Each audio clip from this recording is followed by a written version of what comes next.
ನೋಡ್ರಿ, ಈಗ ರಾತ್ರೋರಾತ್ರಿ ಮಳೆಗಾಲದಲ್ಲಿ ಇಲ್ಲಿ ಓಡಾಡೋಕ್ಕೆ ಆಗೋದಿಲ್ಲ. ಹಾಗಾಗಿ ಈ ರಸ್ತೆ ಭಾಳ ಅಗತ್ಯವಾಗಿ ಬೇಕು. ಭಾಳ ಮುಖ್ಯವಾಗಿ ಹೇಳಿದ್ದೇನಪ್ಪ ಅಂದರೆ ರಾತ್ರೋರಾತ್ರಿ 10-11 ಗಂಟೆಗೆಲ್ಲ ಬರ್ತಾರೆ.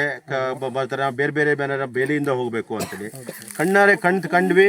ಇಲ್ಲಿ ಈಗಷ್ಟೇ ಒಬ್ಬರು ಇಲ್ಲಿಗ ನಮ್ಮ ತಂಗಿ ಥರ ಅವರು ಇದ್ದಾರೆ, ಅವರು ಬಸ್ರಿ ಇದ್ದಾರೆ. ಅವರಿಗೆ ಈಗ ನೋಡ್ರಿ, ಇಲ್ಲಿ ರಸ್ತೆ ಇಲ್ಲ ಅನ್ನೋದು ಈಗ ಬಸ್ರಿ ಹೆಂಗಸಿಗೆ ಎಷ್ಟು ಆರಾಮಾಗಿರ್ಲಿಕ್ಕೆ ಒಂದು ವಾತಾವರಣವನ್ನು ಸೃಷ್ಟಿ ಮಾಡಬೇಕು ಅನ್ನೋದು ವಿಜ್ಞಾನ ಹೇಳುತ್ತೆ.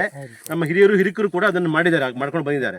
ಇಂಥ ಒಂದು ಸ್ಥಿತಿ ಇವತ್ತು ಈ ಒಂದು 2 ಜನ ಕುಟುಂಬ ಇವರಿಂದ ಆಗ್ತಾ ಇದೆ. ಇದ್ರ ಬಗ್ಗೆ ನೀವೇನು ಹೇಳಕ್ ಬಯಸ್ತೀರಾ?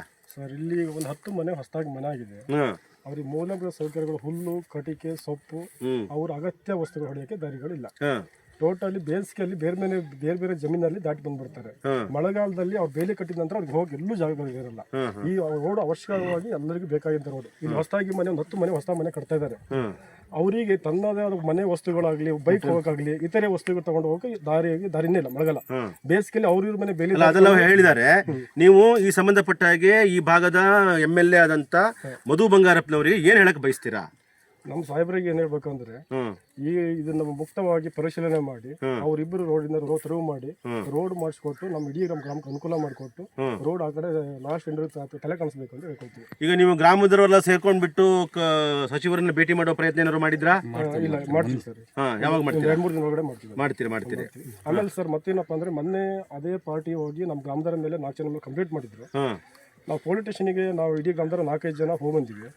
ನಂತರ ಪೊಲೀಸರು ಸಮೇತ ಅವರೇ ಬರಕ್ ಹೇಳಿದ್ದು, ಇಲ್ಲಿ ಗ್ರಾಮಕ್ಕೆ ಬಂದು ರೋಡ್ ಬಿಡಿಸ್ಕೊಡ್ರಿ ಅಂತೇಳಿ ಅವರೇ ಕರ್ಸಿದ್ದು.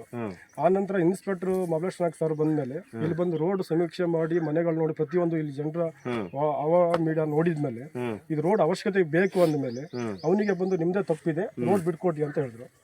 ಅಂತ ಹೇಳೋರು. ನಂತರ ನೋಡೋ ಒಳಗೆ ನಾವೇ ಪೊಲೀಸ್ ಕರ್ಸಿದ್ದು, ದಬ್ಬಾಳಿಕೆ ಮಾಡಿದ್ರು ಅಂತೇಳಿ ನಮ್ಮ ಮೇಲೆ, ಗ್ರಾಮದ ಮೇಲೆ ಉಲ್ಟಾ ಹೊಡೆದು ಮಾತಾಡ್ತಾ ಇದ್ದಾರೆ ಅವರು. ಪೊಲೀಸರ ಮೇಲೆ ಬೇರೆ ಥರದ ಅಪರಾಧ ಹೊರಿಸಿ ನಮಗೆ ಬೈದ್ರು, ಹೊಡೆದ್ರು ಅಂತ ಹೇಳಿ ಪೊಲೀಸರ ಮೇಲೆ ಉಲ್ಟಾವಾಗಿ ಮಾತಾಡ್ತಾ ಇದ್ದಾರೆ. ಆದರೆ ಮಹಾಬಲೇಶ್ ನಾಯಕ ದಕ್ಷ ಅಧಿಕಾರಿಗಳು, ಅವ್ರದ್ದು ಯಾವುದೇ ತಪ್ಪು ಇಲ್ಲ, ನಮ್ಮ ಊರಿಗೆ ಪರವಾಗಿ, ಇಡೀ ಗ್ರಾಮಸ್ಥರ ಪರವಾಗಿ ದಕ್ಷವಾಗಿ ಮಾತಾಡಿ ಗ್ರಾಮಕ್ಕೆ ಅವಶ್ಯಕತೆ ರೋಡ್ ಇದೆ ಅಂತ ಅಂದ್ಕೊಂಡು ಕ್ಲಿಯರ್ ಆಗಿ ಎಲ್ಲ ಸಮೀಕ್ಷೆ ಮಾಡಿ ಬೆಳಗ್ಗೆ 10 ಗಂಟೆ ಬಂದರೆ ಮಧ್ಯಾಹ್ನ 1 ಗಂಟೆಗೆ ಇಲ್ಲೇ ಇದ್ರು ಸಾಹೇಬರು. ಇಡೀ ರೋಡನ್ನು ನೋಡಿ ಪ್ರತಿ ಮನೆಯೂ ಕೇಳಿ ರೋಡ್ ಅವಶ್ಯಕತೆ ಇರೋದಕ್ಕಾಗಿ ರೋಡನ್ನು ಬಿಟ್ಕೊಡ್ಬೇಕು ಅಂತ ಹೇಳಿದ್ರು. ಮಹಾಬಲೇಶ್ ನಾಯಕ್ ಸಾರ್ ಬಂದ್ರೆ ಸಮೇತ ಬೆಲೆ ಕೊಡದೆ ಏಕವಚನದಲ್ಲಿ ಸಾಹೇಬರಿಗೆ ಒಂದು ದೌರ್ಜನ್ಯ ಮಾಡಿದ್ದ. ಅದಕ್ಕೆ ಮಹಾಬಲೇಶ್ ನಾಯಕ್ ಪೊಲೀಸಲ್ಲಿ ಸ್ವಲ್ಪ ಅವರಿಗೆ ಜೋರ್ಮ ಮಾತಾಡಿದ್ರು. ಇವನು ಉಲ್ಟಾ ಮಾತಾಡಿ ಬೆಲೆ ಕೊಡದಿದ್ದಕ್ಕೋಸ್ಕರನೇ ಮಹಾಬಲೇಶ್ ನಾಯಕ್ ಸ್ವಲ್ಪ ಸಹಜವಾಗಿರುತ್ತೆ. ಇವಾಗ ನಿಮ್ಮ